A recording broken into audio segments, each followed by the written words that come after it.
So let's see, the date is June 24th. 24th. And we're speaking with McClure. It's Helen Ingram and Wendy Laird. So we've been starting these interviews asking how you first came to work at BLM. What was your life story that finally eventually got you so involved in the Western Sonoran Desert area?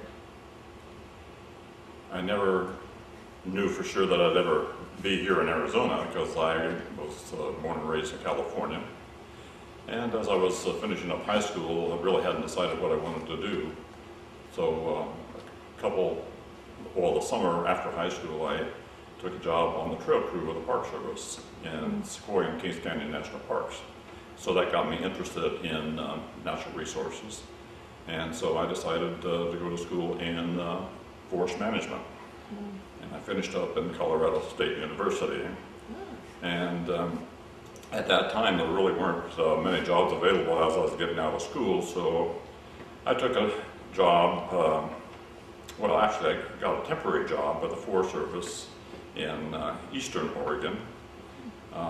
They laid me off at Christmas time. That's great. And so I went to Portland, Oregon, and worked as a pond man for a private plywood manufacturer until I finally got a notice one day that said, would you be interested in working for the Bureau of Land Management in Tillamook, Oregon?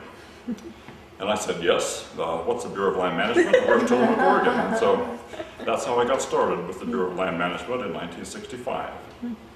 And from there, I went to Ukiah, California after several years and 2 years in the Army. And then to Washington, D.C., working on Alaska programs for 10 years. And after that 10 years was about up, Dean Bibles, who was the state director for BLM in Arizona, asked me if I would come to work for him as deputy state director for lands and renewable resources. So, and that was in 1984, in August 1984, when I came to Arizona. At that time, BLM was doing a number of land exchanges in Arizona. And from 1984 to about 1986 or 1988, we repositioned over 2.5 million acres in Arizona, taking developed lands that had been used by recreationists where the resources were impacted severely, and exchanged those which were in close proximity to Tucson and Phoenix for rural areas that had natural resource values that we felt were very important to retain or to acquire and then retain in federal ownership. Some of those included the San Pedro River, which we acquired in 1986. In 1988, that was then converted by Congress into a national conservation area. So in 1986, we in BLM started thinking about what type of resource we had there and recognized that the headwaters of the San Pedro were in Mexico. And so we felt that we really needed to do something to find out what the upper part of the watershed was all about, first of all, because we knew nothing about it, and how it was being managed. And we had recognized that just a few years before we acquired it, maybe 2 years before we acquired it, there was a serious problem in Cananea Mine, and there was a spill which went into the San Pedro River and destroyed much of the wildlife and habitat. And so we certainly didn't want that to occur again, and so we wanted to develop some relationships with Mexico to see what we might be able to do to at least understand what was going on, but also to help, if we could, in trying to form relationships and talk about the San Pedro and the management of it. And so we started to try to find people in Mexico that knew something about the San Pedro. And that was kind of hard for us because we were pretty naive and had never really worked with Mexico before. And so we I knew some people in the Nature Conservancy. And so talked to them, and they gave us a couple names of people in Mexico, in Hermosillo, that they thought might be interested and might be able to help us in some way. And so that's kind of how we got started in a working relationship with Mexico, is on the San Pedro River. So as these land exchanges continued, you know, we acquired the Las Ciénegas area. Again, is fairly close to Mexico, and of course, wildlife do come from Mexico into that area on occasion, and again, it just made it another important reason for us as to why we felt we needed to have some border relations. So I joined a number of groups over the years. The Commission on the Arizona Environment was one of the first, which was active, and they you know, talked a lot about land management issues, and so I was on one of their committees for the lands part of it. And as other groups formed, the Arizona-Mexico Commission, I joined that, again, just to find out as much as I could about what Mexico was doing and what we may do to, you know, to work together on the various natural resource issues. And so those kind of things really helped me better understand what was going on the border. And in that era, you know, it was mostly natural resource related issues. The San Pedro was water related, but it also, I think about 1992, a number of groups wanted to talk about neotropical migratory birds, and so we joined up with that effort, and I was the first chairman of the Western Working Group for the Partners in Flight program, which was established, and that included work with Mexico. And we, again, much broader than just the San Pedro River. It included you know, all of the Southwest and the Gulf of Mexico and so on. And so just a number of things like that just continued to provide opportunities for us to get a little better understanding of what was going on along the border. Again, around 1994 then, well, 1992 is when we had our first conference in Ajo, I might go back to mention. That was, I think, about the first time you and I had met, Wendy. And I felt that was a very successful conference and got a lot of people together. And Howard Ness was at that meeting, and he was a help to me, and again, meeting additional people in Mexico that had an interest in natural resources. And so I give him credit for that, and that he was a good source for me, because he had been working on international relationships for quite some time with the Park Service. And so he and I became very good friends, and in 1994, he and I and Charlie Sanchez from the Fish and Wildlife Service were co-chairs of a group called the U.S. Mexico Border Field Coordinating Committee, which involved all the Department of Interior agencies or bureaus. Again, the focus was on the U.S. Mexico border and how to deal with these natural resource issues that each of our agencies had in common to some degree. And so that really helped because we got to know our partner agency personnel a lot better. That's where we really got involved with Cabeza Prieta, Oregon Pipe National Monument, and we also had relationships with the U.S. Forest Service as well, to some degree, but mostly it was the Department of the Interior. And that was sort of at your sort of joint instigation, or did this come from the Secretary's office? How did- No, it came from us here at the Yeah, local that's what I level. wanted to know. Yeah, it was Howard Ness, Charlie Sanchez, and myself that decided we needed to do something, and then we got the other bureaus involved in that and developed this group. So we were co-chairs for 6 years. And then we decided that we needed to have some new blood at the helm, and so we decided to change that on a rotating basis among the different agencies. And so, but that went on for, well, it may still be going on, I don't know. At least as long as I was with the Bureau of Land Management, it was still going on. Yeah, Howard said that it was under different tutelage, but Yes. it's there.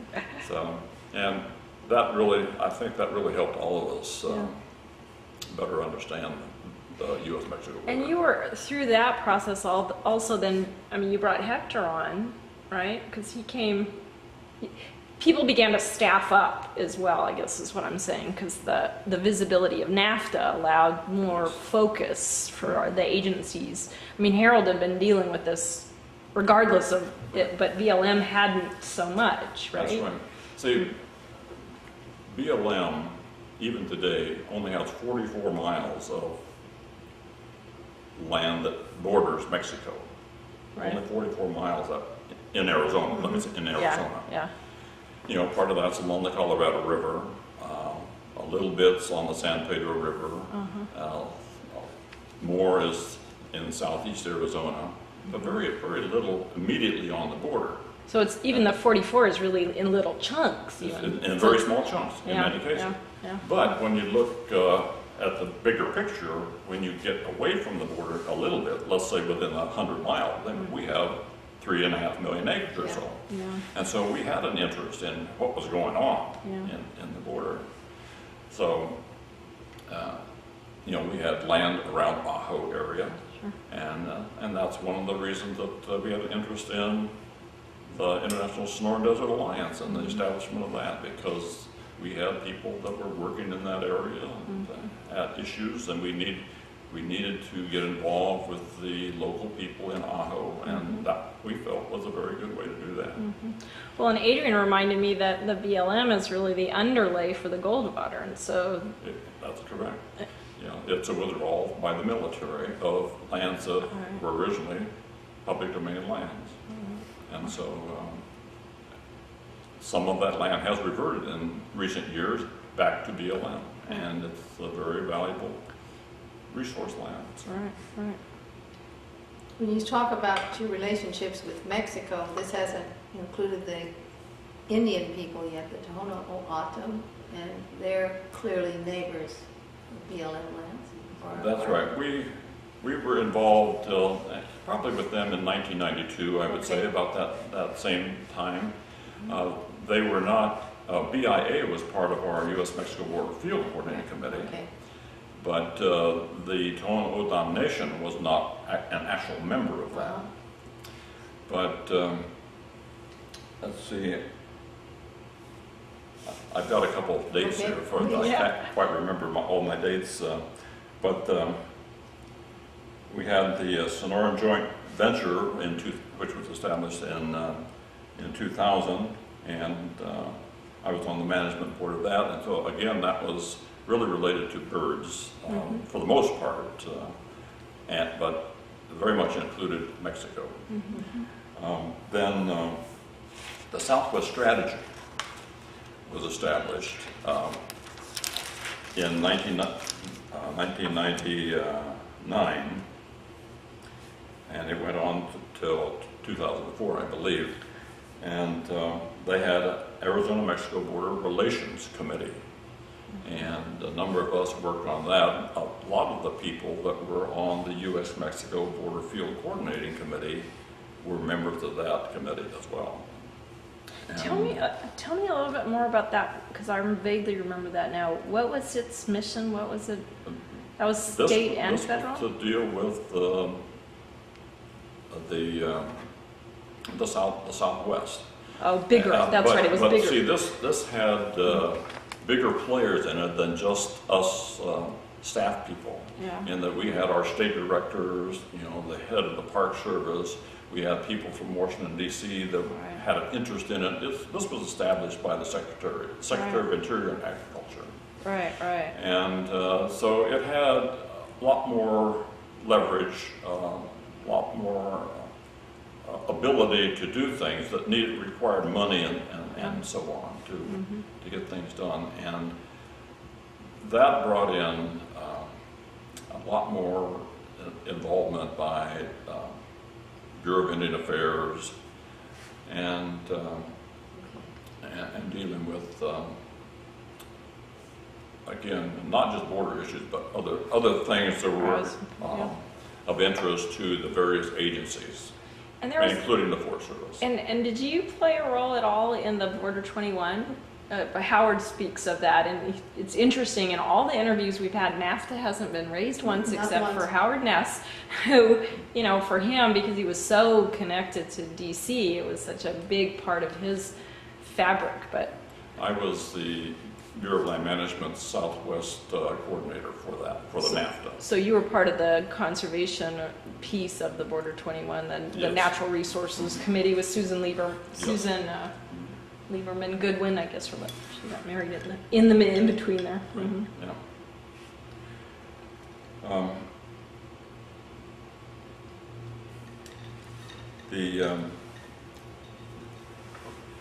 As things progressed over the years, we started noticing some serious issues being developed because of immigration. My recollection is it was around 1998 when we first saw some very serious impacts. And the U.S. Mexico Border Field Coordinating Committee was recognizing those things as well. And so we decided that we needed to form another organization, which is the Borderland Management Task Force. And this included not only the agencies in Interior, it included the Forest Service, the Border Patrol, the Tohono Nation, and a number of other players along the Arizona-Mexico border. And this is when it really, as the years progressed, issues became very serious. Resources were being impacted. The Border Patrol wanted to establish more fences, higher fences, stronger fences, fences that kept people out and wildlife out. And so, in particular, Park Service, Fish and Wildlife Service had the real problems to deal with. BLM did not have a lot of problem because we didn't have a lot of border immediate border with Mexico. Right. But, they were dealing with the Border Patrol and trying to protect the resources while Border Patrol was trying to put up barriers. And they, in some cases, they put vehicle barriers, which would allow most wildlife to cross. But, there were questions about whether the barriers were impacting pronghorn antelope, for example, which is one that was believed to migrate between U.S. and Mexico and did in the past. And so those are real concerns, and I think from all of our natural resource managers' perspective, it was a real disappointment when we found that the Border Patrol was given authority to exempt NEPA compliance and that type of thing. We fought that very hard in Washington, D.C., but because of the circumstances, we were not able to win that battle, and so that was, I felt, a very serious consequence, in that it really did changed things for what was happening on the border. BLM had a 60-foot strip of land along most of the border, which was reserved in patents. And so that was, it required a permit for anything to take place in that 60-foot strip. So describe it. International border. So you have, because you've got what did he call it? The Roosevelt Reserve? Yeah. So there's that. Yeah. So that's BLM. On the U.S. side of the line, is that what you're saying? But on the U.S. side, 60 feet, yes. And well, if it was within the Bering Goldwater range, the range had management responsibility of that, Okay. including Cabeza Preta National Wildlife Refuge. Oh, However, the refuge never recognized that, and the Department of Defense, Bering Goldwater, allowed them to continue to manage it. So, I mean, if you looked at officially what the records said and the actual practice, there were two different things. Yeah. But it didn't matter, but it was still there. It was supposed to be an area which was to be used, to provide for border protection. Right. But still, it did require, in BLM's position, that it required our approval before anything could be done that would jeopardize, that would impact that area. And I want to just check in. So you're saying that everything, all the way from one end, almost, the entire, except for the DOD? There are a few exceptions. It depended upon when the patents were issued. If the patent were issued before a certain date, and I can't remember that date right now, but it was an early date in the 1800s, I believe. If the patent was issued before then, it wasn't exempted or excluded. But everything after that date that was patented, and everything that was withdrawn for parks, refuges, or forests, or whatever, that was provided. And so... So what about TO? What about Tono Odom? It was along the reservation as well, I believe. Interesting. I don't know that for a fact. I can't recall for a fact, but I'm quite sure that it was almost the entire border.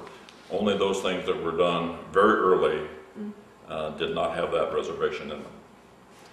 So we argued that the Border Patrol could not build their fence in that 60 feet because they needed approval from us, but unfortunately the times made that unimportant, and so they were given authority to build there.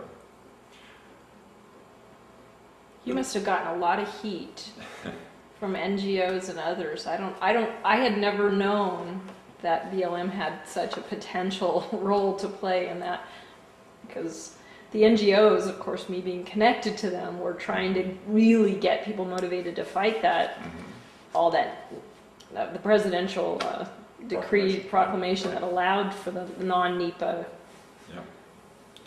Yeah, and we were fighting along with everybody else, and we're not successful. Okay, where are we? Well, let's see here. So did you, just as, because we are also interested in the Upper Gulf, you mentioned there's BLM kind of interests in Colorado River. Did you play then a role in the Upper Gulf in any of the work that's now quite blossomed as well? Well, I was involved, but I wasn't, I can't take credit for it, let me say that.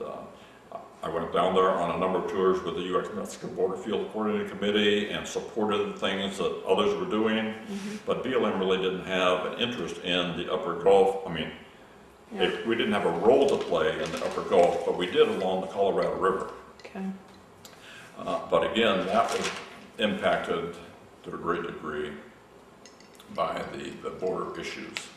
And that was an area, again, where illegals and drugs were coming across, hiding in the tamarisk, and causing a lot of problems. And so BLM was, I mean, like Border Patrol wanted to wipe out the vegetation there to make it easier to see the illegals and the drugs. And we continued to say that has some value there, that has some resource value and some wildlife that it would could jeopardize. And so we, again, worked with the Border Patrol and trying to negotiate ways that they can get their job done, but also protect some of the resources there. Mm-hmm. And Border Patrol, during my tenure, was very cooperative and worked very closely with us, and I was very pleased with what the local Border Patrol people did. Mm-hmm. We had a very good working relationship with the chiefs, Aguilar, yeah, Chief Aguilar, and thank you. He's still there. We spoke of him. And so, you know, we got a lot of cooperation from them. We got a lot of things done that they weren't going to do otherwise, just by our working relationship with them. And I was very pleased. It was just that things just continued to get worse. Do you think these personal relationships sort of allowed decisions to be made that were not so much determined by binding legal authority as it was people acting in good faith here? That's right. When they saw our side of the story, you know, that there were certain resources there that needed some protection, they would work with us and try to figure out a way that they could do what they needed to do to put in their infrastructure in a way that it wouldn't be so damaging. Mm-hmm. And the San Pedro River is one example, and I haven't seen the latest, but I know they were at one time looking to put a barrier across the San Pedro River as they come into Mexico, come into the U.S. from Mexico. And they have, and it's been a long struggle, and Bill Childers, for example, worked with them very closely, who was the manager down there for BLM. Mm-hmm. And others, since he left, have been working very closely with them. And there is a barrier, but not the way that it was originally intended. There is a low water crossing, which was put in instead. And although I haven't heard the latest word, what I do understand is that it is not so bad. Okay. That yes, illegals and drugs can still come across. So it's not a wall that prohibits them from coming across. But we did not want that either, because that would impact the wildlife.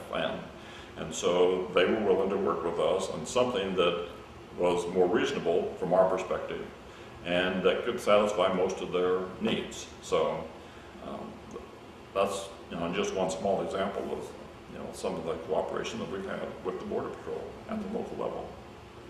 And a lot of it had to do with Borderland Management Task Force and that group getting together. And they do still get together quite regularly. They do talk about projects, you know, and you know, the Border Patrol was spending millions of dollars a year putting up infrastructure, mm-hmm. and they have continued to work with the agencies quite nicely, I think.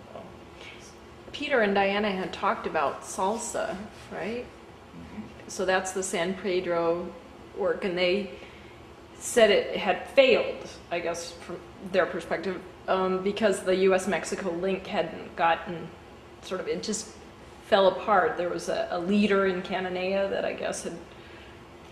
You mean, okay, because that was working with the Mexican government? Yeah, it'd be interesting to hear that end of the board. Yeah, I don't know. I don't know. I don't know what's happened since I left, actually. Oh, okay. But we took several trips to Canada when I was there, and Hector of Rio, you probably remember his name. He was great to work with, and he had done a lot of research there, and I feel bad that I don't remember these people's name too. But anyhow, there was quite a bit of research going on in the Upper San Pedro in Mexico. So it spurred some of that. You can probably tell me who they are. I can't. Goodman. Goodman. Okay. Goodman, I believe is his name.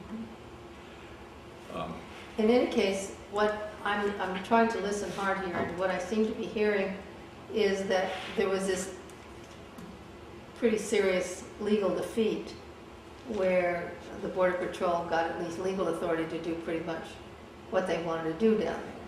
So then it was a question of negotiating with them to make what it is they wanted to do more palatable from an environmental point of view. And these relationships, these things like the Border Management Task Force facilitated it. When I was there, they hadn't gotten that authority yet. Okay. But they have now. Okay. And you don't think it's changed things, or you really don't know? I have not talked to BLM to find out exactly what their relationship is, but I do know the Borderland Management Task Force is still meeting regularly, and they are working together. I talked to my replacement just last week, and she said things were going pretty good. So that, in a general sense, we still have a good working relationship at the local level, although things have changed. And BLM has recognized, and I'm sure the other agencies now have recognized that the U.S. Border Patrol has the authority to do pretty much what he wants on the border. Another area we heard from Lorraine a bit was your ISTA helped cultivate a relationship with the Achadoran, and as you were looking at lands from the BLM perspective that weren't quite what you wanted to have in your portfolio for various reasons, as you described earlier, that there were opportunities for them to establish. And I wonder maybe you could talk a little bit about that history. It seemed like that was a relationship that was facilitated by ISTAs just by virtue of them being there. She gives you a lot of credit. I certainly can't take credit for that. Hector of Rio is the man that really worked hard on that. Unfortunately, he passed away at a very young age, but he got to know them very well, and he was with our Phoenix district at the time, and he just sort of took it upon himself that this was something he wanted to do, and he loved it. He loved working with them, and developed a personal relationship there that just went a very long way in getting a lot of things done to help them out and help BLM work with them. And so that was a very nice connection that they had. He found old bicycles that he put in his pickup and took to Mexico, crossed the border, and let the kids repair them. He did all kinds of little things that were just kind of extra and above the call of duty. Well, and he was instrumental, as well as you were, in getting ISTA's first office established down in the Ajo Plaza. BLM had a model of collaborating with organizations, and they needed a presence a little closer to the border, and so Hector was actually opened our first office down there at the plaza. Came down several days a week, and at a certain time, so that people could come and visit and talk to them about their problems and what they thought BLM should do. Listening to what you say, it seems to me that personal relationships stand out as enormously important here. Obviously, there's big steps like the Border Patrol getting legal authority to do all this. But an awful lot of what happens depends on people like Hector and you and your concern with getting certain things done to make the best of sometimes a not so good deal or take opportunities when they arise. How would you sort of balance out the sort of institutional setting, including the federal agencies and their organizational missions and so on, all not sometimes fairly conflictual sometimes. And this, you know, you were the people who decided to cooperate. You set up this coordinating committee. And I mean, that was a personal thing, wasn't an institutional thing. That's right. But I think that has to be done. I mean, Okay. the personal relationships have to be there, or much will be lost. Okay. I guess after a few years working in the government, you realize that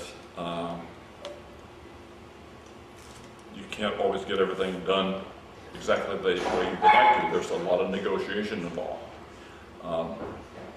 If I may give a pitch for the Bureau of Land Management, BLM probably has the toughest mission of any agency in the United States.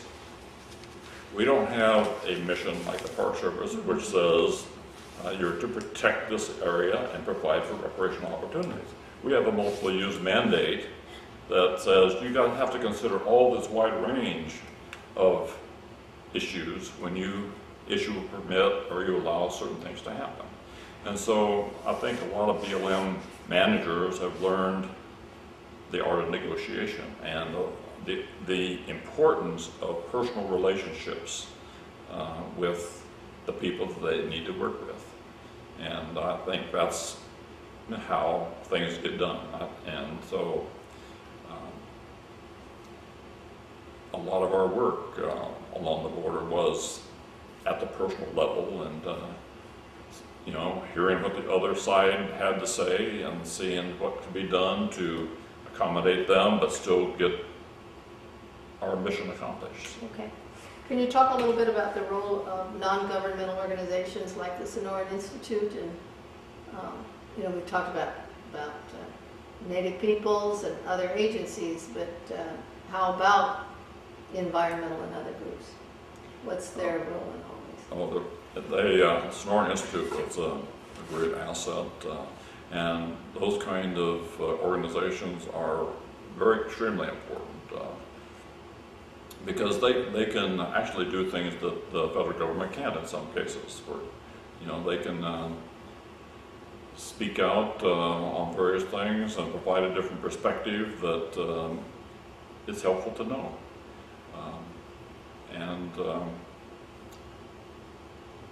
You know, some of them can even acquire lands or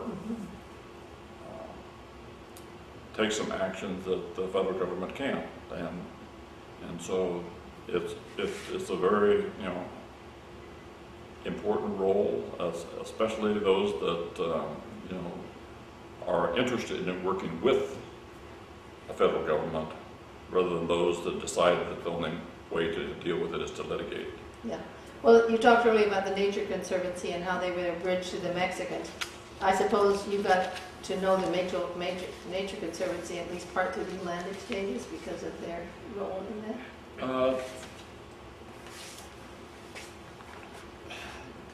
No, I don't think we got to know them That first. That I mean, we got to know them at, you know, during that same period of time, yes. Okay, But it okay. wasn't because of the exchanges. Okay. But they have made some exchanges that were very beneficial to BLM.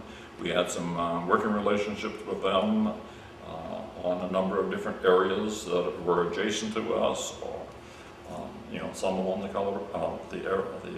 San Pedro River, and so yeah, we had working relationships with their local Right. representatives, Right. and Well, I want to be sure that I got this right, because then I'm trying to develop this thesis that sort of the relationships that you'd formed on the San Pedro kind of moved into these other areas, which you say I may have my dating wrong, that they happened coterminously, or? no, San Pedro was really the thing that initiated That's what our I work thought with too. Mexico. Yeah, that's right. I don't, you know, I arrived in 1984, Right. and Dean Bibles arrived just prior to my being here. And it was Dean Weibel's initiative to do the land exchanges and various acquisitions, which really changed what BLM did in Arizona. But the major turn of events, not a lot was really happening before that time that I'm aware of. It didn't seem anyhow. And so with this, his interest in repositioning these lands and acquiring these valuable natural resources for BLM's management, he got to know the congressmen, all of them. He got to know the NGOs.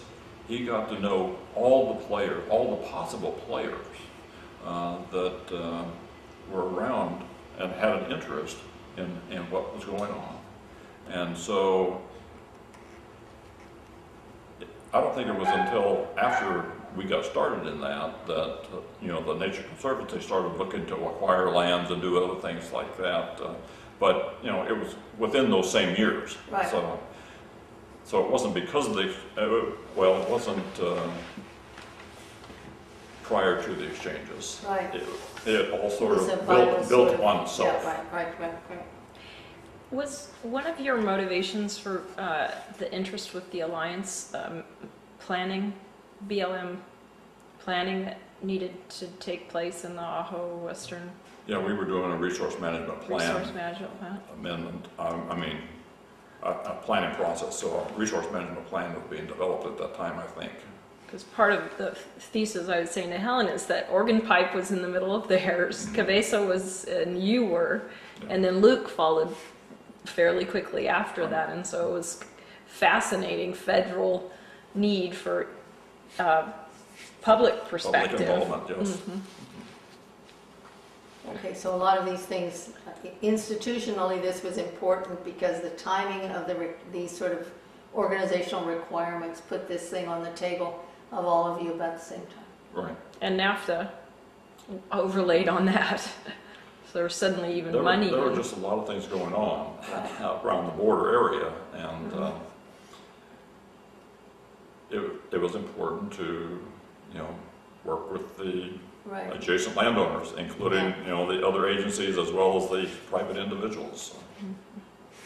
So is this sort of a period of great opportunity that allowed you and the right people and the right circumstances and sort of a higher visibility because of the administration's desire to fix things on the border so that the NAFTA would kind of go through? That was my impression at the time, that they wanted, the environmentalists were really worried about NAFTA, and their concerns about environmental quality along the border was an issue they kept raising. So if they could fix that, things would be better.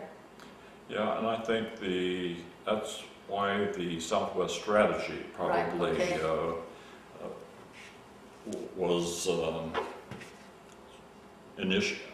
don't know if it was I don't know if the initial reason why it was established, but I think it had a lot to do with trying to make sure those things are all fit together, and that things were not getting bogged down.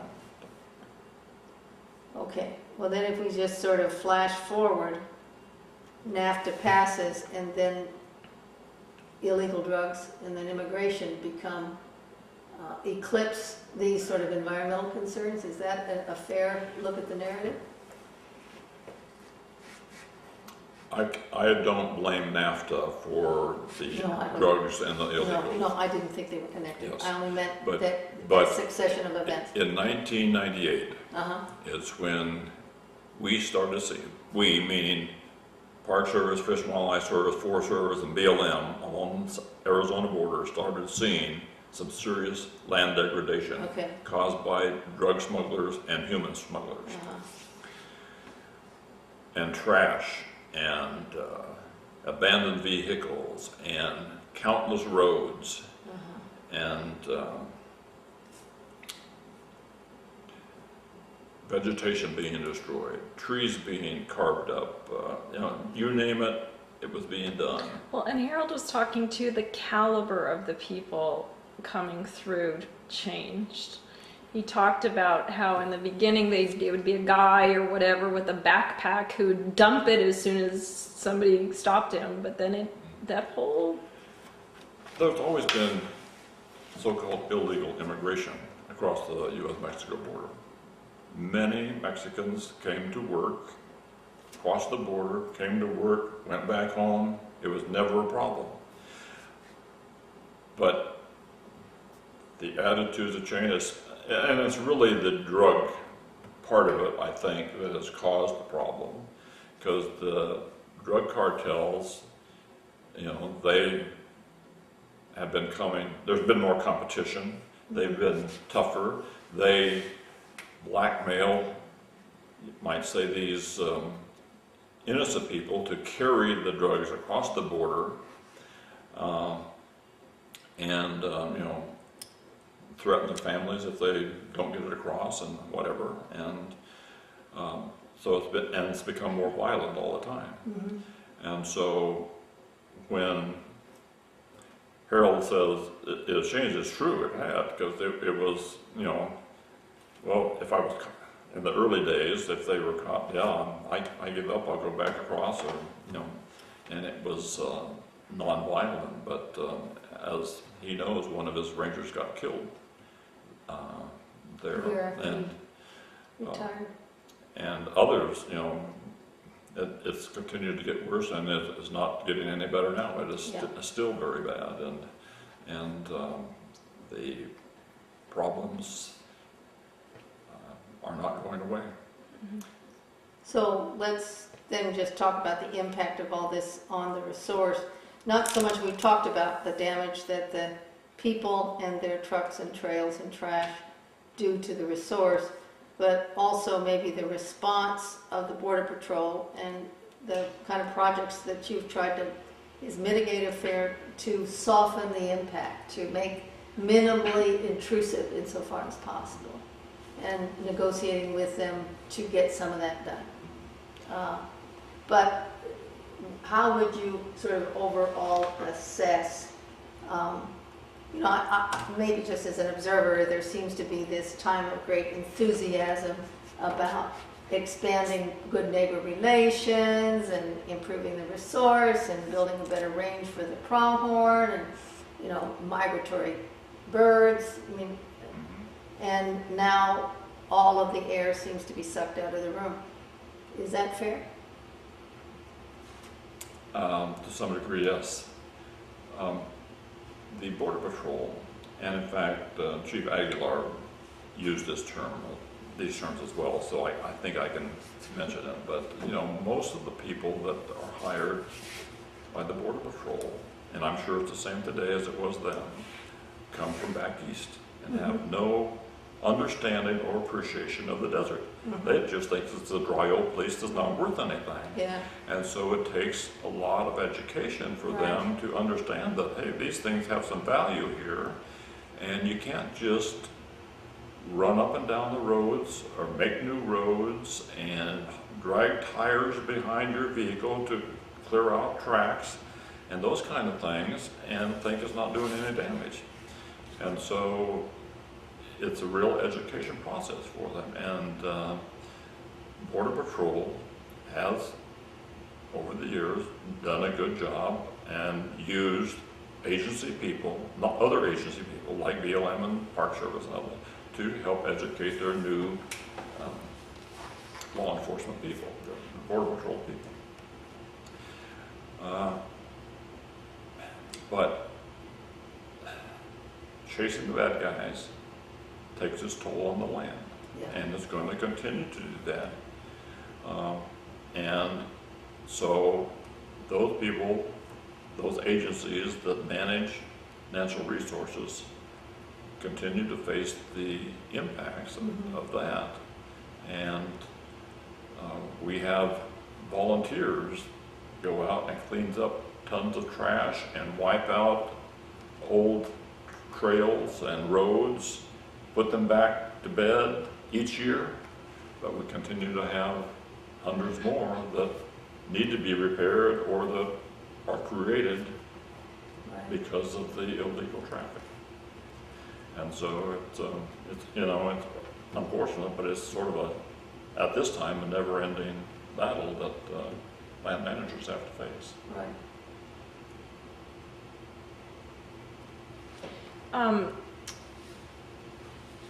Adrian had talked about, sort of as an addition, the fact that also they're moving the Border Patrol through so quickly that every 6 months she has a new crew that she's educating, and with that kind of turnover, it makes it also difficult.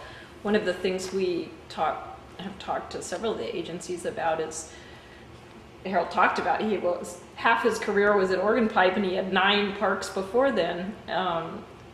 BLM doesn't have quite that history of turnover as other agencies do, and so you've got some more institutional knowledge. Could you speak to maybe some of that, the sort of longevity of relationship? Yes, and Howard Ness talked about sort of baton, being... Well, I don't know that BLM is a lot different than the other agencies. Some of us have stayed a long time, but my job shifted while I was in Arizona, and actually Arizona is the longest place I ever stayed in BLM. But if you look at district managers and area managers in BLM, there is turnover, maybe it's not quite as short as some of the others, but because we don't have a policy that you're out in 3 years or you're out in a certain period of time, but they do move. They do move, and I know the public is frustrated sometimes because they just get to know a manager and get their issue kind of settled, and then somebody new comes in with different ideas. So I think all the agencies kind of have that problem to one degree or another. Do you think the fact that, by accident perhaps, the fact that some of you were longer termers at this particular time meant it was easier for you to use your good relationships built up over time to collaborate at this time than otherwise would have been the case? Yeah, I think that helped. I think that helped a lot. And if you don't have that trust, you're not going to get a lot done, because they're just going to continue to be concerned that, well, maybe you're not saying exactly what you mean. So. Right. And how about sort of commitment to the resource as compared to organizational advantage? And one of the things that we ended up thinking and talking to people is that they really do sort of love this land, that there's a sort of sense of trying to keep the Sonoran Desert a special place. BLM managers love their job. They commit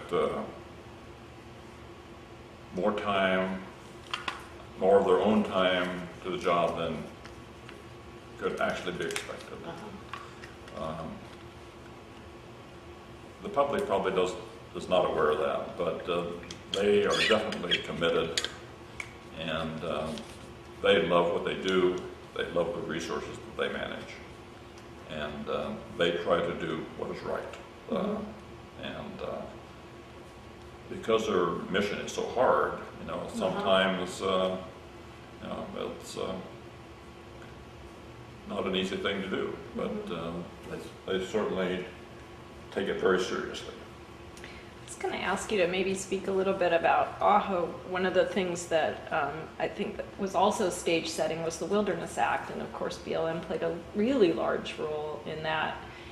And I was describing to Helen that when Sonoran Institute and I and Carlos Nagel first sort of approached the Ajo community, there was a lot of backlash, my word, from the Arizona Wilderness Act, and how it had taken Ajo community members off lands that they'd had access to, and much of that was the BLM lands.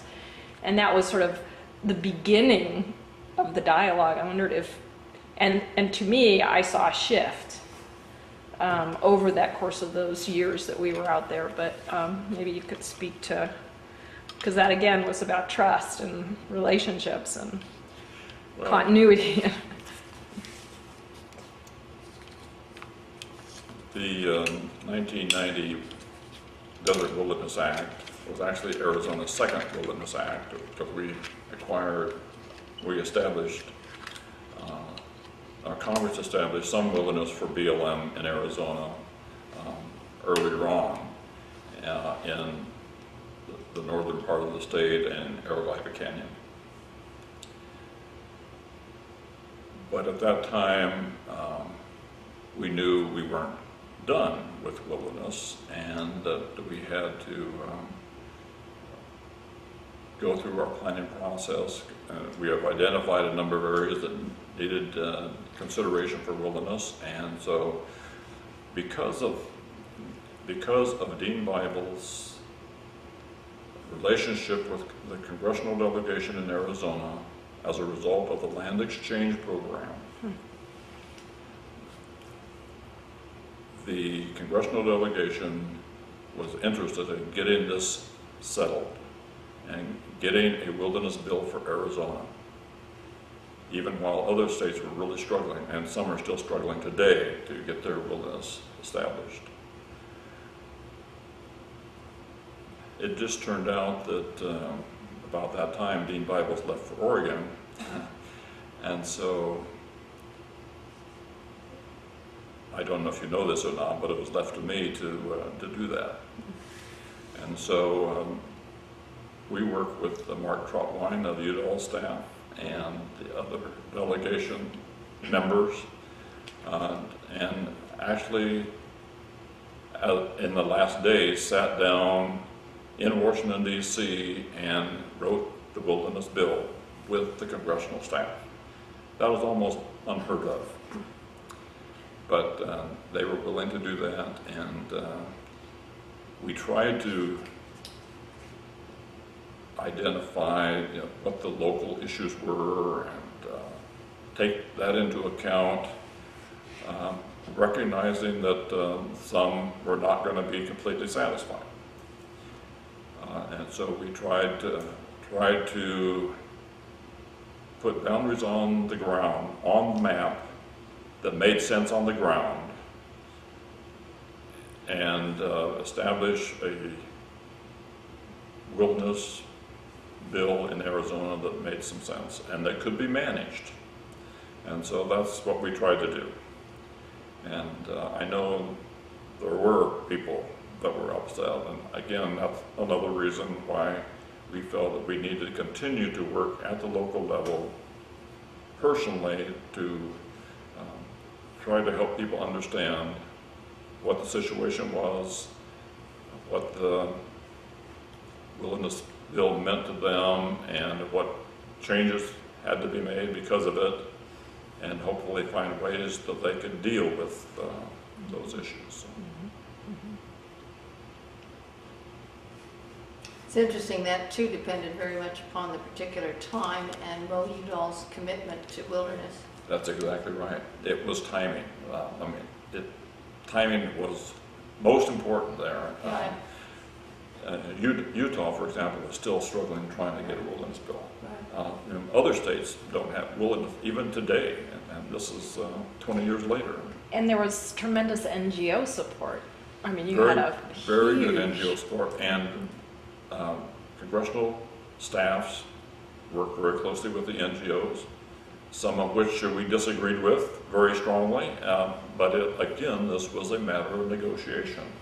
And there were some things that we had to argue very strongly about, other things we were willing to accept as a condition or as because of their interest, and of course, Mark Trotwine and Udall would have liked to have a lot more. Congressman Stump would have liked to have a lot less. And so BLM was kind of in the middle saying, this is what we think you can do on the ground, this is what's going to work if you establish the boundary this way. And so that's what our role was, is trying to come to some agreement among the congressional delegation that would make sense. And we were very fortunate, I think, and I think BLM still feels that most of the boundaries are in pretty good shape. I mean, they're workable boundaries at least. And I'm wondering about the nature of relationships when they're Congress-centered. And big pieces of land, we're talking about a big wilderness bill with many little pieces, but it's a big bill. And necessarily, there are only a few people in the room, because in the end, you need a product that you can present to the committee and that sort of moves ahead. Is that sort of negotiation, does it feel different than it does at the AHO level, where you're in the Arizona Sonoran Desert Alliance, where clearly there are a lot of people at the table, but they represent not the big players up here, but the people who sort of live with the resource. You know, there's clearly, listening to Wendy, there's a disconnect between your idea of what might have worked and sort of the big picture and the impact on particular people. Yeah,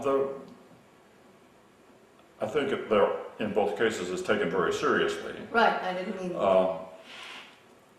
But when you hear public input, you get a lot of different views, and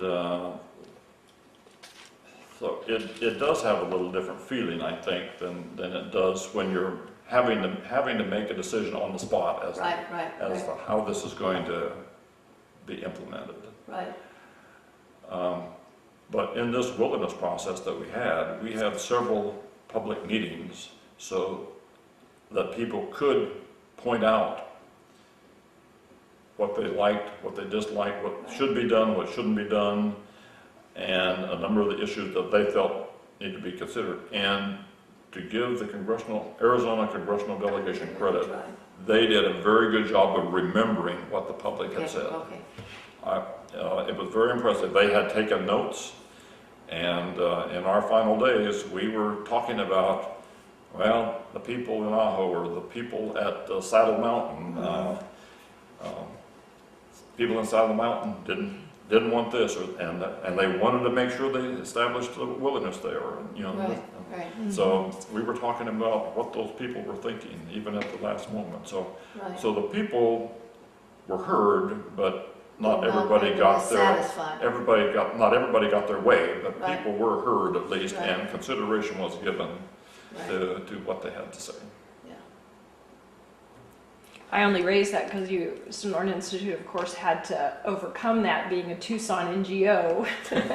It was sort of a setup for us, but, you know, and it took some while. David Kidd and others, as you might recall, were very skeptical of us initially, because many, not everybody in Ajo, but there were a core group, a vocal core group, but yeah. Many times there are vocal people that... But it shifted, and I think that sort of persistence and continuity and commitment was something that your tenure there and Harold's tenure there and Bob's real absolute dedication to the area was really instrumental in moving that whole debate off that table and into more constructive. It was very instrumental. Well, I'm sort of going over my notes, wondering what we didn't do. Can you? I think we covered most of it. We certainly covered institutions. Networks, the physical. So let me just ask you this. We've tried to ask people the biosphere reserves.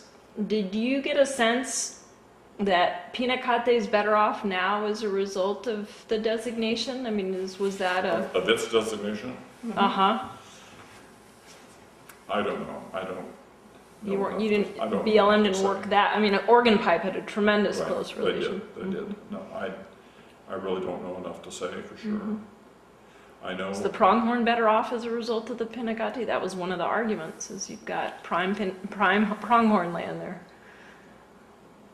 The problem with the pronghorn is the immigration issue, I think. So it's the migration between the two places. I don't know whether Pinacate can say it benefited or not, because that was such an intrusion, is such an intrusion, you know, that it changed everything. Yeah. Right. Yeah. And in fact, it's sort of a discouraging comment on the, both on relationships and also institutions, that the seriousness of this problem seems to have stumped both dedications of wilderness areas and say you can't drive in wilderness areas, you can't do this, you can't do that, and yet these bad things happen. As well as the dedicated concern of some hardworking people who want to improve the resource. Oh, it definitely has trumped it, and in fact, just, I believe last week, BLM has put up some additional signs, and I believe other agencies may have done the same thing, saying you do not want to come here and recreate in this part of the country. Anything south of Interstate 8, it is too dangerous because of the drug trafficking and human trafficking. Stay away. So ceding that land. And they're saying, you know, you can't use this land anymore. And that's very unfortunate. You know, here we've did all this work. almost given up Right. on these areas just because of this one thing, this Right. major thing. Right. Well, and that's a very difficult and bad thing that has happened, which, you know, has really impacted the resources. Yeah. So everything else that has been done, you know, has been, like you say, has been trumped by this one thing. Right. That's very I don't sad. know, maybe it's worthwhile to speculate a little about the future then.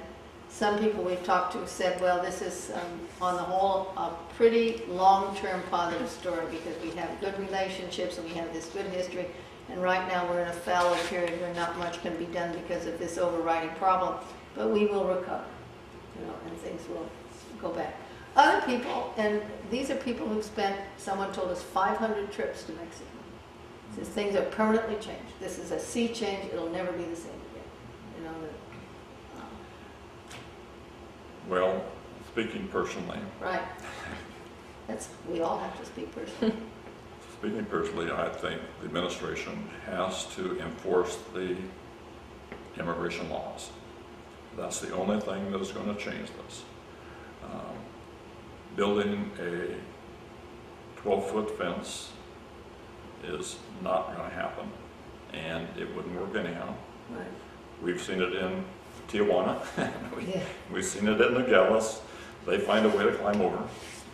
So it's got to be an enforcement of the immigration policy, and if necessary, new authorities to make it so that we don't have people coming indiscriminately across the public lands to find a better way of life or to haul drugs.